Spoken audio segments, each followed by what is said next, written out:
Hey, are you an irresistible force? You think about entrepreneurs in history like Steve Jobs, Elon Musk. I'm going to throw this in there. Elizabeth Holmes. There are who are Oh, irresistible forces. hello. There are entrepreneurs. Hey Jeff, how you doing? I am doing swell, Colin. Yeah, We I just can. mentioned, Steve Jobs, Elon Musk, Elizabeth Holmes. How many of these entrepreneurs were irresistible forces? You just want to be a part of them. My daughter just bought Tesla stock yesterday.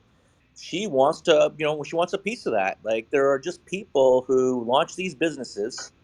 They have these ideals, they have the vision, they have the charisma, and I would actually argue in a lot of these cases, like Elon Musk, they don't even have the charisma, but they have something that attracts people to them. People want to work for them. People want to, um, you know, people want to invest in those companies. They want to invest. They want to work for them. They want to buy their products. What is it that these entrepreneurs have, Michael? Is that your topic today? We're just trying to dissect it. Yeah, no, absolutely. It's like becoming an irresistible force. So you talked about Elon Musk, and what an incredible irresistible force where he has Wall Street betting against him, and he still pushes through, like with Tesla. But what is it that actually creates that irresistible force? That uh, and I think I sometimes come back when I think about him and. I look at Tesla, and what did I do? I went out and I bought a Tesla. Why did I buy a Tesla? I could have bought a cheaper car. It probably would have even been a better car. But why did I buy Tesla? Because I believed in his vision, his great big vision of we're going to go and revolutionize transportation and do good things for the planet. Like, why do I literally wear almost every day something from SpaceX? I wear something from SpaceX because I believe that we need to become a multiplanetary species. I sometimes think that the irresistible force is because there's something that individuals combine to. Like you look at Apple, and it created a whole cult of Mac. And are you in the cult or are you not in the cult? And that became the nucleus of an irresistible force moving forward. And why is it that people bought into Apple in that way, where they didn't buy into PCs, did they? They really didn't. Even though PCs are quite often known as being better in many respects, but in terms of more powerful computers, even better graphics, and this is better, that's better. You know what? There's this core of fanatical evangelists for Apple. So what was it that actually created that? And that's what Yeah, I'd and like to then be able to then explore Michael, today. like, just you have the other side of it, like Elizabeth Holmes and Theranos. She created such an exciting company. Everyone wanted to work for her. People were throwing money at her, and it turned out to be a con, right? So where does that line cross over? Where is it where, what you're selling is a vision, a future, a concepts, and that's real, but then where does it cross over to becoming a fraud? And it's interesting. Like I think we're in a different time now where after Theranos had collapsed, where we're starting to think about that and we're starting to recognize that some of these leaders, I just watched the documentary We Crashed with WeWork, and that was Adam Newman. And, was he a Theranos or was he an Elon Musk or a Steve Jobs? I mean, I don't know. I think he's probably more towards the real entrepreneur there. I don't think it was a fraud in any way, but I'm just suggesting, where do we cross that line? Well, it's an interesting question to be able to ask, and that's why we're taking a look at this topic on the complete entrepreneur. So, for those of you who are new to this room, we're going to be we unpack a lot of great topics, and where we explore not only the business aspects of what it means to be an entrepreneur, but the life of an entrepreneur. And as we pull apart today's topic of becoming a resistible force, I think we're going to have a great conversation. And if you have something to contribute as well to this, or you thought, gee, I got some questions here, then please stick up your hand. We'd love to invite you to the stage, because you know what? It's from learning from each other where we all can become an irresistible force. So just before we start to begin, Michelle, or Jeff, or Colin, I don't know which of you would like to share what's going on with Startup Club. Oh my gosh, it just keeps getting better. We have such amazing members here on Startup Club, which, helps us get some great, fantastic speakers. So, tomorrow, actually, we have a gentleman who's coming on. He is actually he's head of a division of NATO, Philip, who is going to be talking about peaceful ways that conflict can be resolved through technology. And this is literally someone who is a head of a technology division at NATO. That's going to happen at 2 p.m., which means that we're actually moving the serial entrepreneur to 1 hour earlier at 1 p.m. But most importantly, I want to say, please sign up for the email list if you would like to get emails delivered right to your email box with these cool speakers, because sometimes it happens, kind of at the last second. So people like Jeffrey Moore from from Crossing the Chasm, all the way to the founder of Reebok, Joe. These folks come on, we might know a few days ahead of time. So be sure to sign up for the email alerts, and we promise that we'll send those out so that you get a chance to join the conversation. Thank you so much. Thanks very much, there, Michelle. I must admit, I've signed up for the email alerts, and I don't get spam, which is really nice, which is great because I'm down here in Melbourne, Australia, and I sometimes get an email alert, and I get, oh my gosh, I need to get up like at 4 a.m. Saturday morning my time to be able to listen to this person because I'm just not going to miss them, that's for sure. But anyway, it's great to hear about what's going on with Startup Club. But I just want to move on to this topic. Become an irresistible force. Become an irresistible force. And I remember when, and I'd like to be able to unpack what Colin started a few minutes ago, but I'd like to sort of share with you a story. And it was a story about when I was probably 16 years old. I was an arrogant side, I really was. Um, and I sat down with my brother and my father, my older brother, that is. And I don't know how the topic got brought up. We were away on holidays. We're sitting in a caravan down Wilson's Promontory. I can still remember exactly where we were. And I calmly explained to them that I was going to beat them at whatever they did. And I had an assurance inside that I thought, yeah, I'm going to go and do this. So if my brother became a great business person, I was going to go along and become a better one.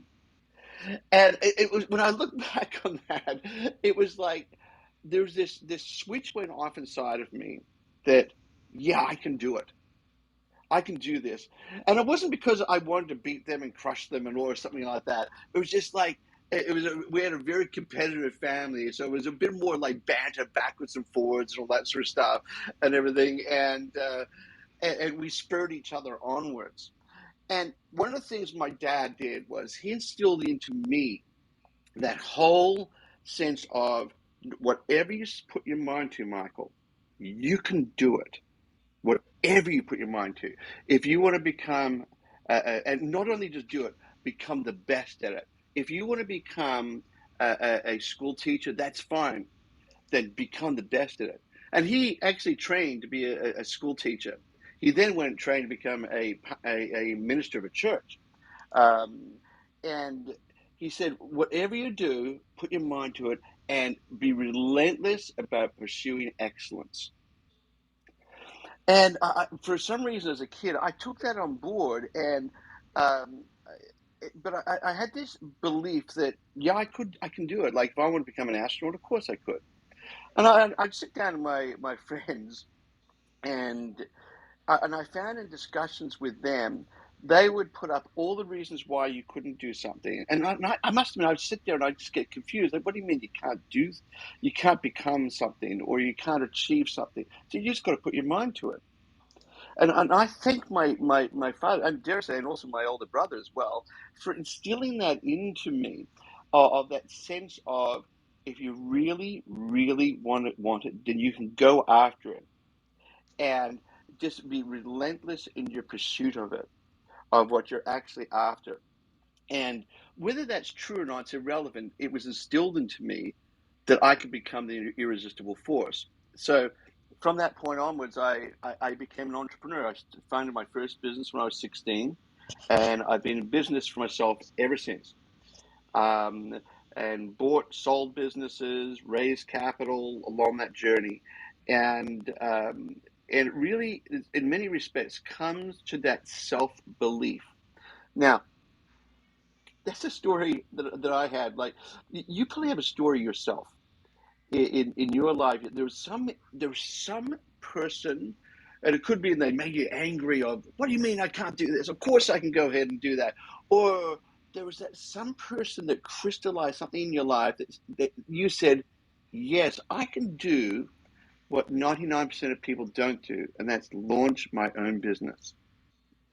There's something inside of you, but the question is that once you've launched it, is that self-belief there? Is that desire to push forward so strong that that immovable object actually does get moved as you push up against it? Because I know one thing for sure: as soon as you launch any business, you will hit those seemingly immovable objects.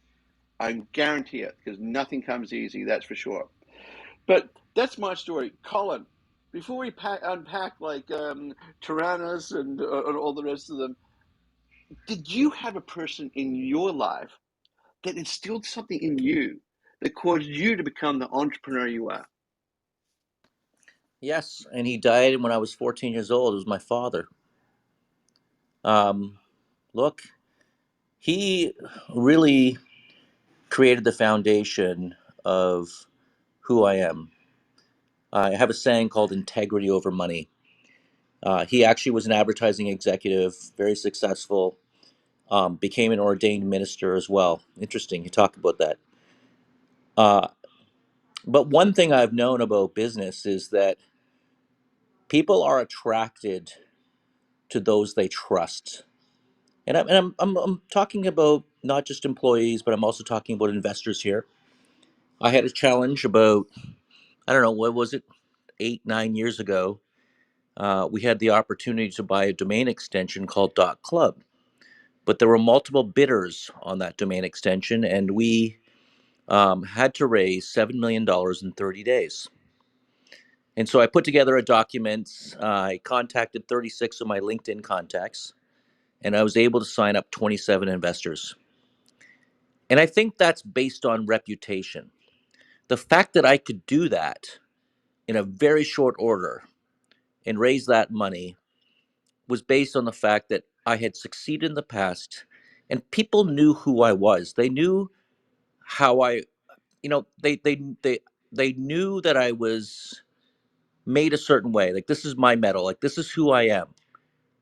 I come across as being a little bit quiet from here and there and whatnot. I'm not the, you know, dynamic speaker that you might see, with some of these CEOs. But the fact is, I believe in taking care of my shareholders, my investors, and I had run public companies prior to this particular raise, and people had made money from that, and they also were not screwed in any way. And there's a lot of companies that raise money, a lot of people that lose a lot of money. But the fact of the matter is, for instance, one of the things I put on that is I'll work for $1 a year until we make a profit, and I followed through with that. Ultimately, that company sold to GoDaddy last year, and all the investors again made a lot of money. But I think it's sometimes a longer row to hoe. But if you have the integrity, you operate a certain way, you deliver the results, people will follow you. People are attracted to you, and investors will continue to fund you. And that's, for me, that's my story. Is all about being authentic, being who I am, and making certain that everyone's taken care of first before I'm taken care of as an entrepreneur. And that's worked well for me. But I have to say, it takes a long time to build that kind of reputation, and it's not easy to do so. So hopefully that answers your question, Michael. It's a little bit of my story, and I'd love to hear from the audience too. Like you have stories out there too. Like what is it that attracts people to you? Attracted people to your investment? Attracted employees to your company, or whatever it is. Tell us your story. Come on stage. Let's make this interactive. Michael, listening to you and Colin makes me think back. So, about almost 10 years ago, around the same time I first started working with Colin on Dot Club, I was also working for Hugh McLeod. Hugh McLeod's a cartoonist. His company is called Gaping Void. He and Jason Corman started that company together. And they do a lot of work around entrepreneurship, but leveraging art to spread the message and to spread corporate culture. They've worked with universities and Microsoft and Zappos and many big companies around corporate culture. And if you're not familiar with Hugh's cartoons, you should Google him. Google at Gaping Void or Google Hugh McLeod. But one of his most popular and most famous cartoons has a very simple statement on it. It says, "I'm not delusional. I'm an entrepreneur." And I think that when you think about this becoming an irresistible force, that's what it boils down to for me. To be a successful entrepreneur, you have to be a little bit delusional. You have to believe in yourself and your abilities and your team and their abilities to do things that on the surface people will tell you can't be done or you shouldn't be doing that. And you have to delude yourself enough to believe and go forward, but you also can't truly be delusional. You have to have some grounding in reality. But I always thought there's a reason why that cartoon resonates with so many people. I'm not delusional, I'm an entrepreneur. Because as entrepreneurs, to be that irresistible force, we do have to be a little bit delusional, or certainly we might appear delusional to people who aren't entrepreneurs and don't really understand the mindset you have to get into to create a business from nothing and make it succeed. So that's what I think about, Michael, when you talk about becoming an irresistible force. Yeah, that's really interesting. Both Colin and Jeff. Yeah, being delusional um, is, in many respects, is how true. Like I sometimes try to step back and sort of look at myself at my different entrepreneurial activities, and I go, "Geez, people must look at this and say it's completely nuts. They really must." Um, but there's a sense of that belief of it. I think Steve Jobs said, "It's my vision that pulls me along." And it's not like he had to push or something like that to get the vision. It's the vision is that desire for that thing way out there. It just drags entrepreneurs along forward. And I've quite often said this on the Complete Entrepreneur, that the entrepreneur, in many respects, that only focuses on the money. Number one, I think they miss out on a great sense of satisfaction along the journey. But number two, to me, money is the outcome of a great vision and a great picture of the future. That's the outcome, a necessary outcome, very necessary outcome. Otherwise, you won't be sustainable. You won't get there. But as an outcome, it's not the goal. The goal is your vision of why did you actually take this incredible risk when you could have just got a job somewhere? Why did you do that? And and it's been pulled along, you're getting sucked along that journey.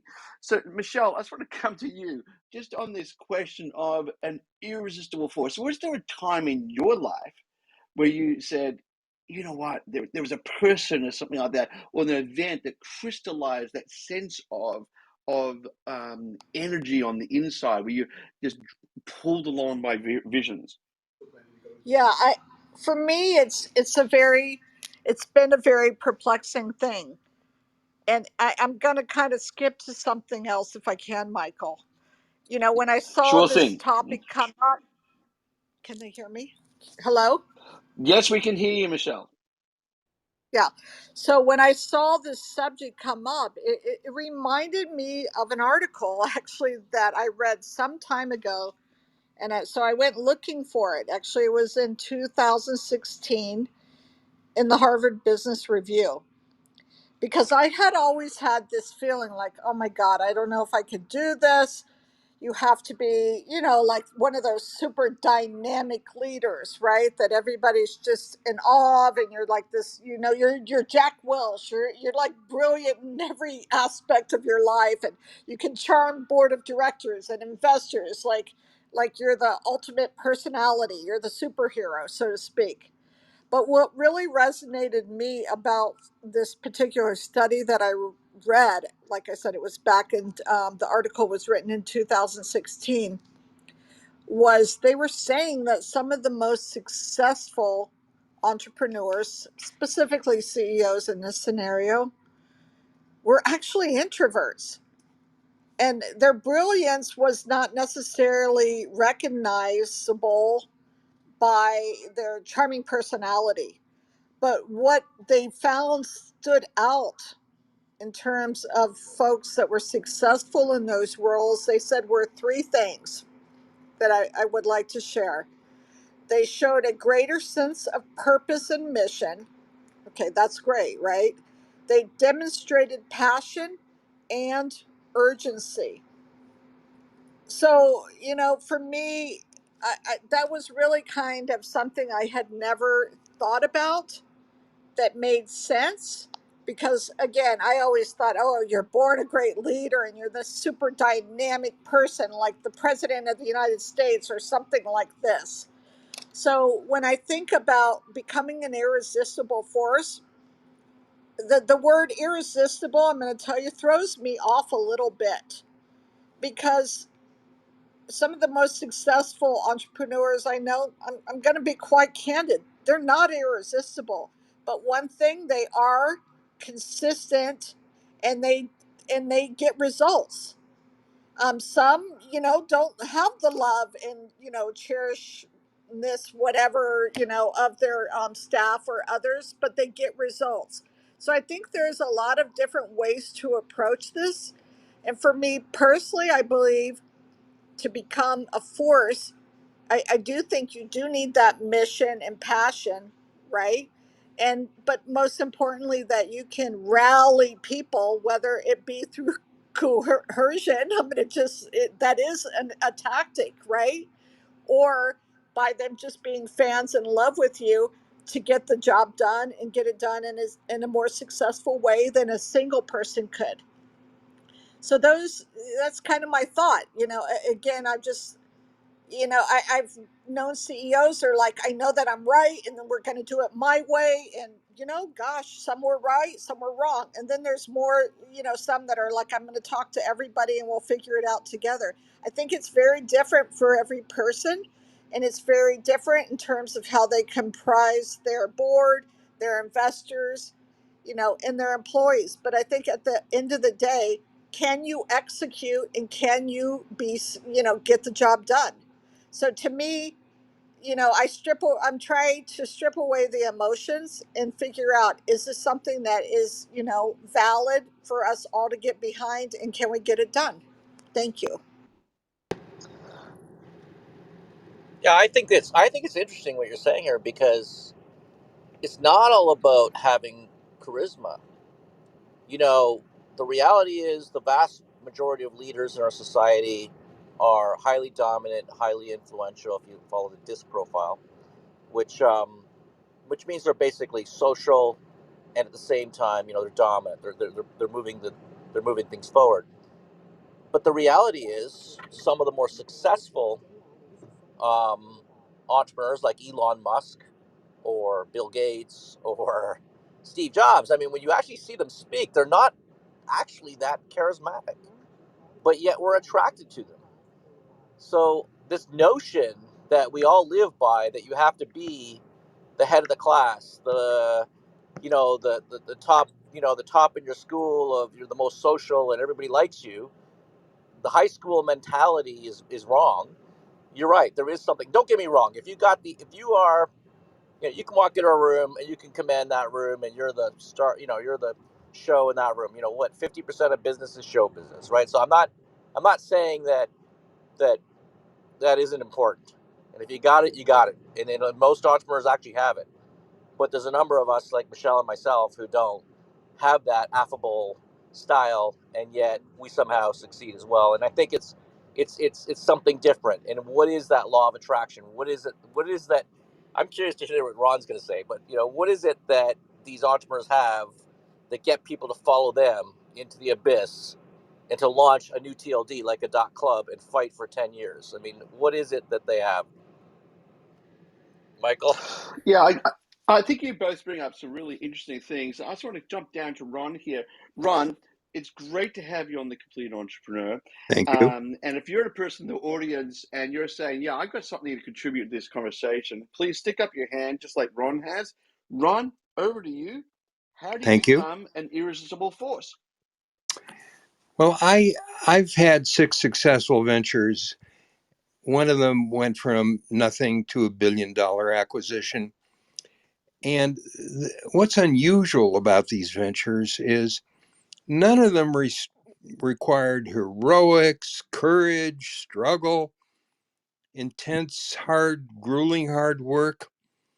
They were all essentially successful because of the radical venture strategy that I built that was just utterly compelling. One of the venture I was just talking about is a sales training program. Many of you may know of it, called Professional Selling Skills. It was adopted by half of the top 500 corporations. We didn't sell to training directors. We bypassed the designated purchase center, which was training directors. We sold only to CEOs of multi-billion-dollar companies. They had to pay a licensing fee to train everyone in their company, $1 million in today's dollar licensing fee. So the whole thing was radical, unconventional, not incremental, not conventional wisdom, not best practices, radical. That was the key. Now, radical doesn't work unless all the sub strategies protect and balance each other. So, for instance, you can't just bypass the training directors unless you know how to get to the CEOs. And the CEOs aren't interested in making the decisions unless you charge $1 million licensing fee, which is a CEO level decision. And you better be selling a money making black box. So they want valid research and so on. In terms of the characteristics of entrepreneurs, I've done no studies on this, but I can talk a little bit about myself. I'm not charismatic. I think if you Google professional selling skills, Xerox learning systems, and so on, you might find my name mentioned, but I was never famous or charismatic. I was just the guy behind the scenes that built a terrific strategy. Uh, and I think that is the key to every success I've had. They've all been radical strategies, they've all defied conventional wisdom. The latest that I'm passionate about, if you measure in terms of what I spend most time on, I'm the co-creator and co-owner of a pre-launch venture called How to Have Big Creative Breakthroughs at Will, with Ease, Quickly. It's a creativity method and a learning system. Do I have to have discipline to work on this? Not a bit. It's my playground all day long. I'm in love with it. I'm just creative all day long. I'm using our methods on myself. I'm laughing about it and I'm playing with it. When I work with my collaborator, Stefan Masenko, I mean, we have these 3-hour phone conversations, collaborations, and we both have the experience that, like we're having a breakthrough every 15 minutes or half hour. And the whole thing is play. It's the most fun I have all day long. None of this discipline kind of thing. And I'll stop there. Yeah, it's interesting, Ron. Like hearing your story there, it's fabulous. And I think when you look at when business as such becomes play, it transitions across. Like I look at myself, very similar to you, where like my wife, she's a nurse and she may be working on the weekend. And I get some of my friends say, "Oh, you can do whatever you like." I said, "Yeah, I can." So what do? I sit down at my computer and I do some coding. Why? I'm having so much fun. Yeah. I'm a pig in mud, and I just love what I do. And people say, "Oh, how can you possibly go and do some work or something like that?" And I go, "Because it's the most fun thing I do in my life is actually building and creating, and it does something on the inside where something that wasn't there and now is there." And you look at it at the end of the day or something, and you go, "Wow, I did that." And I must admit, I get such a buzz out of that, and it Bingo. just it pulls me along. And so people sort of say, "Oh, you're going to work," and I say, "I never go to work. I only go and play." As there's some aspects of what I do and play is not very fun, of course there is, yeah, but I have so much fun in what I do. I love it, and in a part of that, I think, Ron, is the essence of the irresistible force. Now, I want to separate out something. I want to explore this with you, Ron, for a second. The difference between a business being an irresistible force and the individual entrepreneur being the irresistible force. Businesses can have strategies and all that sort of stuff and great sort of ideas and all that sort of thing. But how about the individual entrepreneur? And we've discussed so far is that it's not about your charisma. It's about there's something inside the individual entrepreneur which makes them an irresistible force, where other people then say sign on to what they're doing.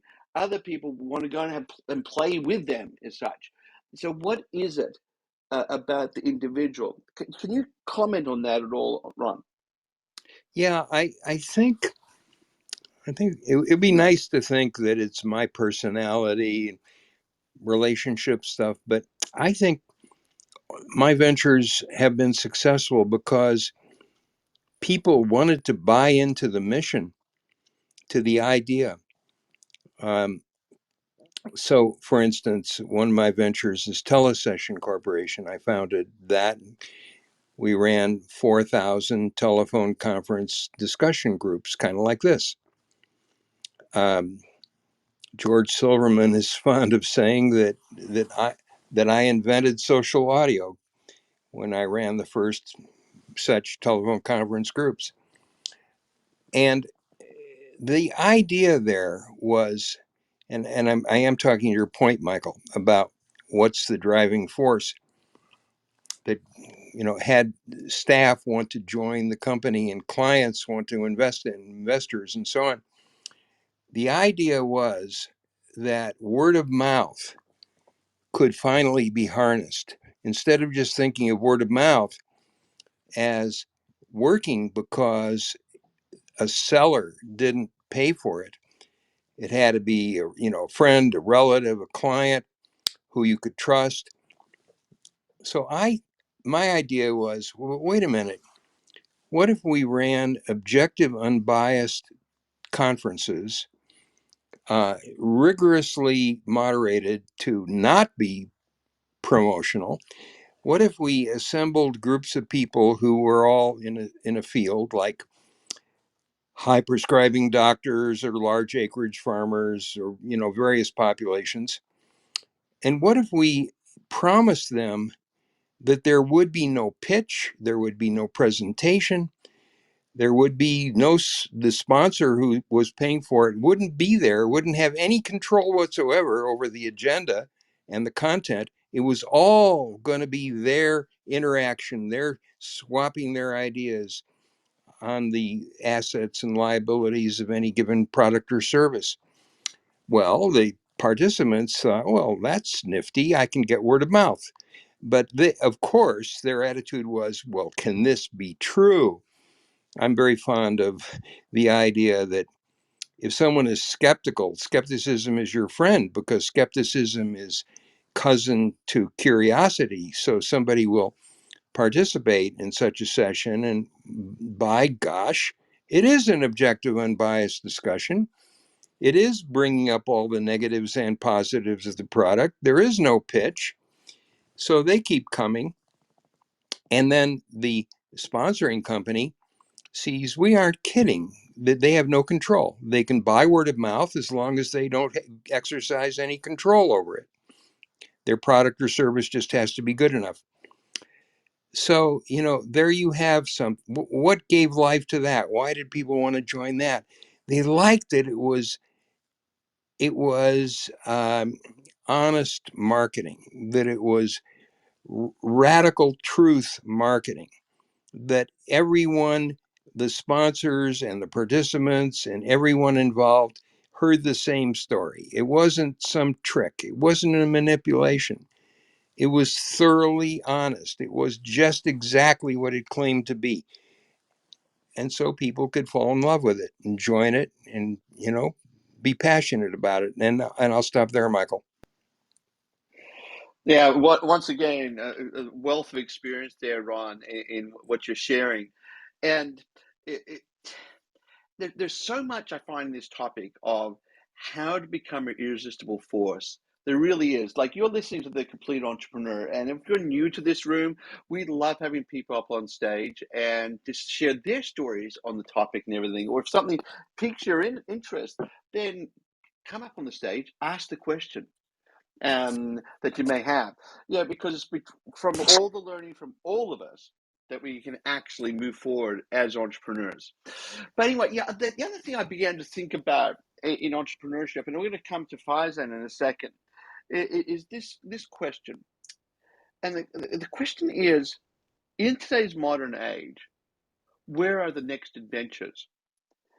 And I look at that and I sort of say, well, I remember in back in the 1700s and 1600s and all that sort of stuff, you had the likes of the Christopher Columbuses or James Cook, who discovered the Australia, and you had all these people jumping on ships and heading across the ocean, disappearing for like 12 months to 2 years and everything, or they're going to climb, or you got Sir Edmund Hillary in the 19th century, who sorry 20th century, who climbed Mount Everest, yeah, and you had all these different things of exploring the African jungle, or whatever, and there was this outlet for exploration, discovery. We stuck some men on the moon. We all these great things. But if you're a young person nowadays, where are the adventures? Where are those adventures? And I would posit the adventures are actually, and the desire to have adventures are absolutely there still. And the adventures are in entrepreneurship.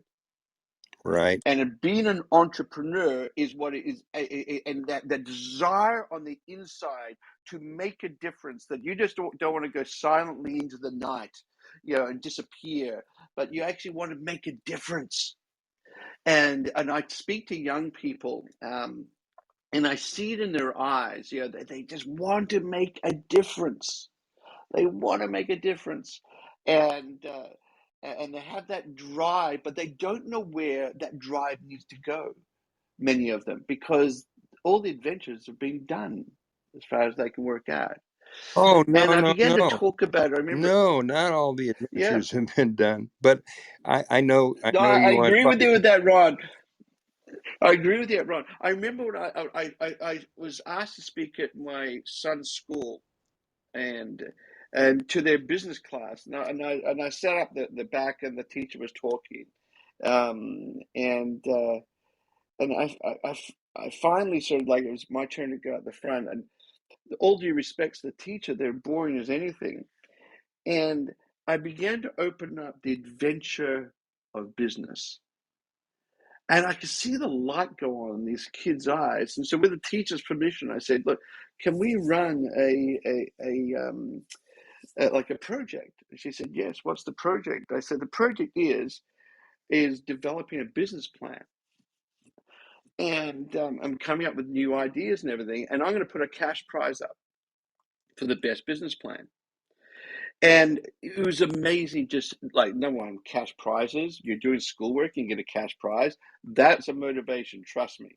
But the next thing was just to see the business plans coming forward at the end of a few weeks as we went through, like, how to construct a business plan and everything. It was just phenomenal. So, like you were just saying then, Ron, was no, no, no, there's many adventures. There absolutely is. To me, there's an infinite amount of adventures out there. And is the adventure a part of becoming the irresistible force? Oh yeah. Is And that what it is? there can be 1,000 Musks, maybe 1,000,000 Musks. And if you'd like, I will give you my sketch of how Musk became Musk, what there is that explains a person who's the wealthiest person on earth and who is 1,000,000 times wealthier than the average American. Do you know that? 1,000,000 times wealthier than the average American. How can that be? Was it luck? Was it genetics? Was it IQ? Was it force or intimidation? Well, no. There's no indication at all that it's anything but his skills and brilliance. But still, if you like me to, I'll say how it can be a millionfold. I know people consider that a very strange puzzle, and they'd like to understand that puzzle. And I've been working at it because I too wanted to understand it. Yeah, Would it's a really interesting question there, Ron. So how do you think Elon Musk did it then? Musk is? I mean, this came out of this project to how to have big creative breakthroughs at will. What we did was we identified some 30 skills and attitudes, just to so you know what I'm talking about. Things like optimism, confidence, ambition, feeling at choice, being in touch with one's values. And there are 30 things like that, and that we think are the most leveraged. And we looked at how much effect each of them can have. So let's suppose you're a person of tremendous optimism, but you're not ambitious. Wouldn't adding ambition multiply your wealth, say, tenfold, if beyond wherever you were, beside being optimistic? Are you with me here? You just take optimism and you add to your skill stack ambition,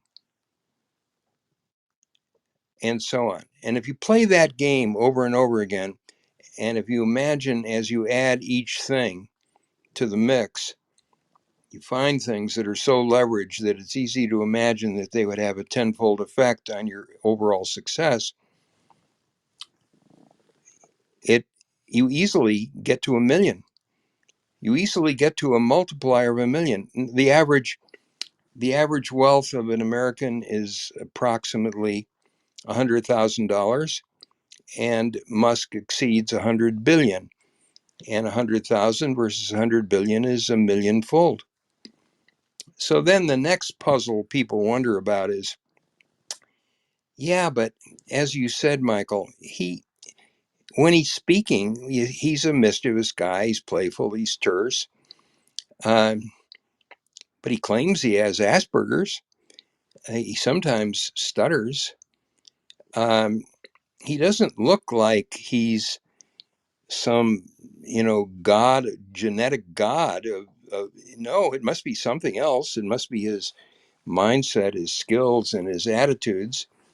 But then people ask the question, yes, but how come all the forces arrayed against him, some of the biggest competitors in the world and government and so on, How come that doesn't destroy him? Isn't that a puzzle? And I think the answer is the guy is tremendously fault tolerant. We know the concept of fault tolerant in the world of computers and other things that are digital. You can have a system that is very resilient, very robust, very fault tolerant. And that comes down again to skills and attitudes. So we see Musk over and over again with major forces arrayed against him, and he keeps coming out a winner. He's fault tolerant. Then people say, yeah, but look, it isn't worth being that wealthy. And, okay, maybe his wealth correlates with his accomplishment, but I don't want to be that wealthy because look, maybe Steve Jobs, the story is that he abandoned his daughter.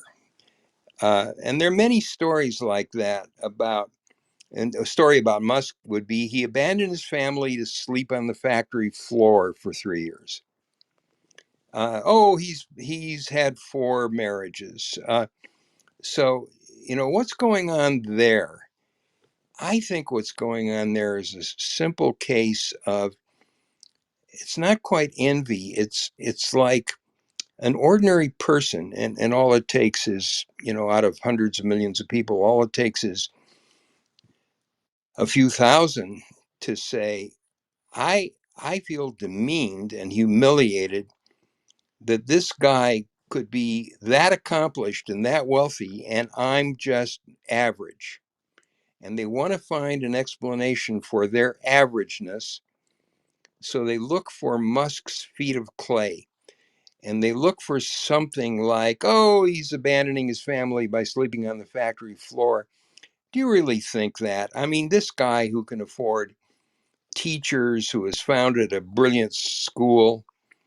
Hey, Ron. Uh, Ron, yeah, I feel like we should be sitting around a campfire right now and having smoking something. But anyway, um, I think the untold story of Elon Musk is that he's able to get great people surrounding him. So we don't talk about that. I haven't seen that in the literature. I haven't seen that in the media. But it's not possible to launch SpaceX and to launch the Tesla and to launch the solar company and to launch the boring company unless I mean he cannot be doing it himself.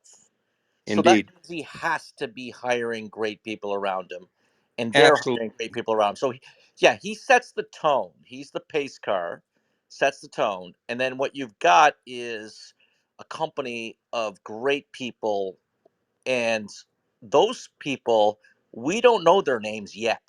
We will know those names, know their names over time, but we Yes, don't know them yet. And I think that is the secret sauce, which creates a momentum. Because if his people can deliver at SpaceX, if Steve Jobs can deliver at Pixar, and they can deliver good movies, then we're going to have more movies and more people are going to want to work for Steve Jobs. And then if Steve Jobs can deliver at Apple, I don't get me wrong, I do believe it starts from the head down, but I think his ability to attract great people, but also choose people for certain roles to run those companies is what makes him so successful. And that's the untold story. I think it Yeah, is I agree with absolutely you on that. critical factor. Yeah, he's famous for his hiring practices and getting superstars. But look at the numbers there. He has over 1 million employees. What if we ask ourselves, what about the top 1,000 of those million, the most brilliant managers and creators? What about the top 10 or 100 of those? Surely they are trained in his creative methodologies and his attitudes, and they have proven skills. I'm just supporting you, trying to support you to the hilt here, Colin. I think you're dead on.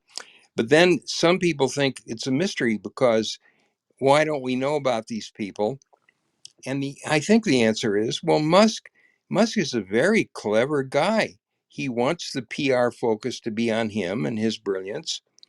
I think that's a winning strategy. But yes, I think he couldn't possibly be this accomplished without whatever it is, 1,000 other Musks that are working under him. Yeah, it's interesting you're bringing this up, Ron, and also Colin. I recently watched a interview with Elon. It was on the TED Talk, I saw that. and yeah, the couple of things I got out of it. One was he talked about his 2018 year, where it was like the hardest year he's ever had in his life, and everything like that. And one of the things he mentioned was it became because everyone was trying to bet against him. That he mentioned that it was really hard to hire great talent because great talent didn't want to come and join him just in case he went down and that sort of stuff. And he actually mentioned that. Um, the other thing he mentioned, I was reading his biography. My wife gave me his biography for Tesla and also SpaceX for Christmas, and I read them both in like 3 days. Um, Great books, by the way. But he said something to a reporter one time. They said, "Well, how is it you're so brilliant?" And he said, "I read books," and that was his answer. Like, he said, like, how did you learn how to create rockets and that sort of stuff? He said, "There's a great book on rockets. It's about 800 pages, and I read it." And he said that he just dove into it and has this learning mentality. And you're right, Ron. This iterative development. You look at the way, for instance, his Starship is being developed down at Boca Chica compared to, say, the Artemis, which is NASA. And the Starship down in Boca Chica is like launching up, crashes. Okay, they learned how not to land it. They launched it again, crashed, launched it again, crashed, launched it again, and it lands perfectly. Yeah, and they go through this iterative development cycle where they're not scared to fail. And it's more than just Musk. He's built that into his whole sort of his whole philosophy of business is inculcating his organizations. So with the result, people had the liberty to fail. And that's incredibly liberating. If you want to become an irresistible force, like that's one of the things for your team is give them the liberty to fail. If you punish someone every time they make a mistake, okay, guess what? They're never going to go way out there on your behalf as a team member. They're never He, going to try to push the envelope. They're never going to drive forward um, and really fully express themselves because you're punishing them every single time they make a mistake because they're not going to kick a goal every single time. he says he fires people who won't take risks. Right, absolutely. You've got to take risks. Yeah. But anyway, I just want to come to Faizan. Thank you for being so patient here, Faizan. Been great conversation so far. Faizan, we're discussing the topic of become an irresistible force. I'd love to hear your thoughts on this topic. Yeah, sure. First of all, I will be happy to join you guys as you are most senior persons, and I am a younger person who is going to become an I think, resistible force. So, uh, firstly, I will would like to as tell about my introduction. My name is Fezan and I'm Amazon service provider. So uh, I think everyone must have to take a start. Like I just put very ambitious to join you as a speaker because I don't think so that I am the person that is in the match to speak with you guys. So I think to become a irresistible force in the field of e-commerce or any type of entrepreneur, we have to take a step forward. So the first point to become an irresistible force in my mind is that to uh, step forward in the direction of the field in which you like. And the second thing is that if you want to be a entrepreneur in any field in which you want, you have to pay or sacrifice your time to learn the skills and qualities to compete other guys in the market. So these are the 2 points that comes into my mind in the first flash. And hopefully it's enough as an interviewer, as I'm new in this room. Not a problem, Faisal. It's great hearing from you. It really is. And your thoughts on that. Taking a step forward towards your vision and becoming passionate about it is so important. And then put time into it. Yeah, I must admit, I'm a strong proponent in learning. How do I become an irresistible force? I maybe not to the level of Elon Musk, and I'm still working on that, by the way. Maybe it's not that level, but Yeah. how do I become an irresistible force in the area I'm in? Let me tell you, I do it through three things. Number one is I tell the truth. I tell the truth to my staff. I tell truth to clients. I I be fanatical about searching for truth. When there's a problem in the business, I want to find the truth. There's no point solving a lie. You want to solve to the truth. And so I'm constantly seeking the truth of a situation, whether it's looking at technology, whether it's looking at business processes, whatever it is, I want to get to the truth. That's number one. Number two is I go and develop trusting relationships, relationships that go into the future, because it's those relationships that go into the future which will help carry me forward. Um, but I don't do it with an ulterior motive of I just want to have develop trusting relationships because what I can get out of it. And that's why I hate the term networking, by the way. I despise the term networking, actually. To me, it's not about what you can get out of it, it's what you can contribute to the people around you. And you know what? I've discovered something amazing that when you contribute to people and to the lives of people around you, whether they're clients, partners, your team, or whatever, when you're consistent in contributing to them, an amazing thing happens. You just automatically start moving forward because people want to bring you forward as well. Because it's not about you, it's about them. The third thing, and the most important thing that I found is learning, is to be fanatical about learning. Absolutely do everything you can to learn. Not just learn about your industry or whatever you're doing, but learn external to that. Go along, take up some strange hobby or something like that, and you'll be amazed of how there's cross pollination from one thing to another, and you'll suddenly realize, you know what, this other industry solved this problem. How did they solve that? The only reason why you knew that is because you learned about it. Be forever curious and learn. And I found that those three things have put me in such good stead moving forward. Um, and it means that particularly with learning, is that every single time I encounter a problem, I literally look at it as a learning opportunity. And I think, okay, how can I learn from this? Because what I don't want to do is be on the merry-go-round where I'm re-encountering the same problem over and over and over again. I want to be off that merry-go-round and I want to be going to the next sort of thing. So it's like the classic line of, I prefer the roller coaster rather than the merry-go-round. It may have ups and downs, but gee, it's a lot more fun. And it's it's a really interesting journey when you have a learning mindset. Um, I want to come back to say to yourself, Colin. Like you've been listening for like the last hour to Ron, Faisal, and myself, Jeff, Michelle, and I.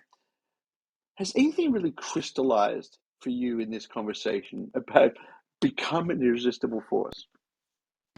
Yeah, look, it is it is a challenge, but every single entrepreneur every single startup. All of us need to attract. We need to attract employees. We need to attract customers. We need to attract investors. And we do that. And I will say this, nothing motivates more than success. So that's a key principle. And success doesn't necessarily mean financial numbers. It could be the way you sell your vision. So out of the gate, you're a startup, you're in the audience, you're just getting started now. You need to be able to articulate that vision. Now, we don't want to do it in Elizabeth Holmes way. That's how I sort of started this session today. We want to do it in an Elon Musk way, where he talks about self-driving and, maybe he doesn't deliver, but he's able to convince people that it will come eventually. Look, success, everybody wants to be part of success. The second thing I will say is that entrepreneurship is a trade. It is something that you need to learn, or anyone can learn. And when you do learn it, you can become better at it, and you can sharpen your sword. You can get better and better and better, and you can sharpen your sword in a particular industry.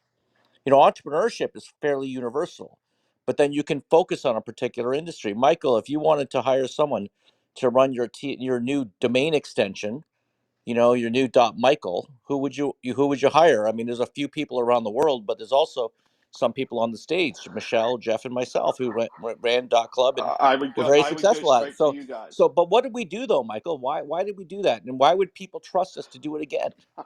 And it's I'm going all to about answer that sharpening that question. sword. It's all about being a great entrepreneur and understanding all of the aspects of entrepreneurship and running a business, but at the same time, uh, narrowing in on an industry, becoming the best in the world at that particular industry, that particular niche. Yeah, And if you're the best, nothing will hold you back.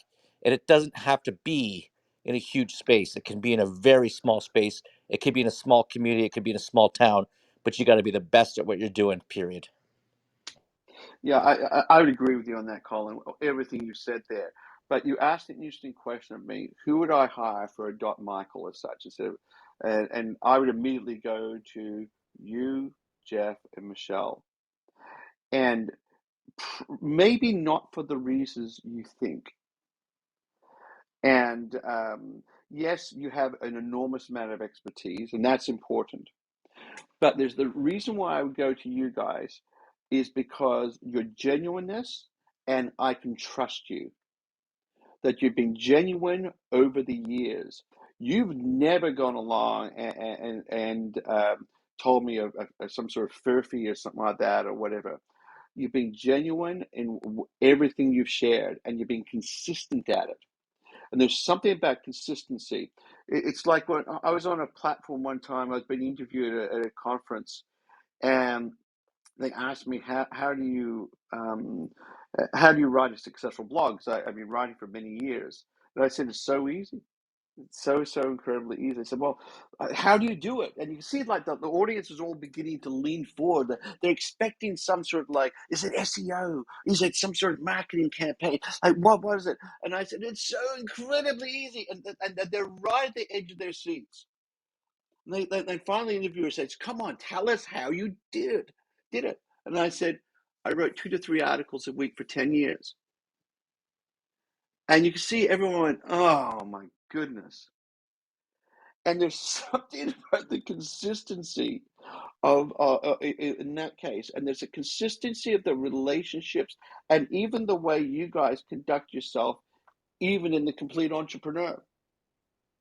And you hear the wisdom which comes from experience, and it makes you attractive. It makes me think. I have things that go through my head, for instance, and I say, I wonder if there's a business idea that we can all work on together. That's what happens. And I think that's one of the interesting things about being an entrepreneur is attractiveness is not physical or anything like that. It's the engagement. It's the engagement with others around you. And there's nothing like if you're ever at a conference, there's people in the room, and you happen to see Colin, Jeff, and Michelle see in the bar. The best thing you can go is go over to them, sit down, and just spend an hour, buy them some drinks, and talk. It's a great time. It's some of the best times you can possibly ever have. And on that particular note, we're going to be winding up this week's Complete Entrepreneur. Become an irresistible force. It's one of those topics I really want to come back to because I don't think we came to grips with it. We talked a lot about it, but we haven't really dug into what does it mean to be an irresistible force. So I'd love to come back to this. I don't know about you guys. Michelle, what do you think? Should we come back to this topic?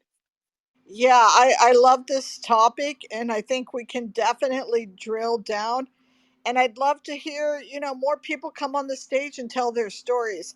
Because you know what? It's really not about us talking, even though we love talking and having you guys, all the members, as an audience.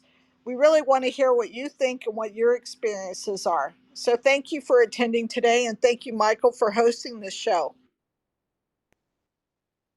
Thank you for your words there. Well, Michelle, can I say it's been a great time, and I just want to thank my fellow moderators today for the incredible insights, and also for both Ron and Faizan who bravely put up their hand to come to the stage to share their wisdom and their questions as well.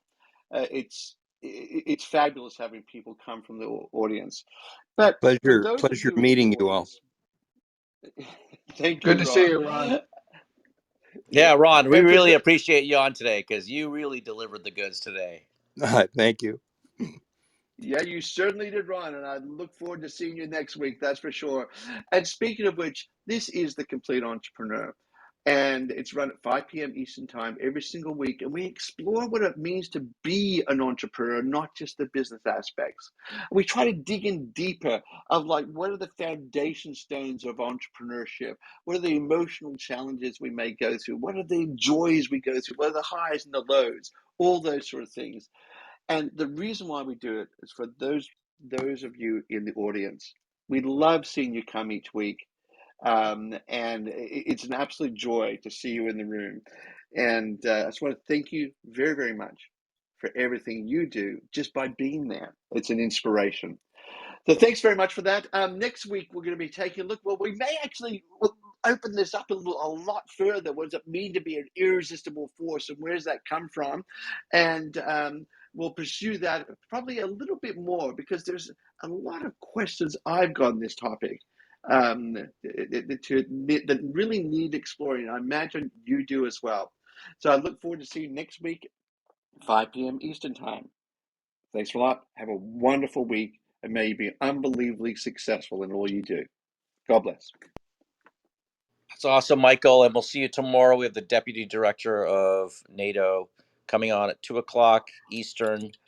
See you there on the show on Startup Club. Yes, it's happening here live. We are making history tomorrow, 2 o'clock. And we bumped up the show, the Serial Entrepreneur, to 1 o'clock. We're talking about catching the next big break. How do we do that? So great show today, Ron, again. Fazan, thank you for coming on stage. Jeffrey, Michael, what a great show. Yeah, Colin, thanks very much for that. And I must admit, you're making me get up at 4 a.m. in the morning to come and listen to the guy from NATO because I'm really I'm interested in interested that one. too. Like, I was a So, bit skeptical. I was like, do we want to be talking about military stuff on Startup Club? But his angle seems to be really all about AI and innovation, how we can create more peace in the world by using those technologies. So it's going to be interesting. yeah, I'm all for that. Is this as long as we don't get Skynet in the process? Anyway, okay, take care, everyone. All right, bye.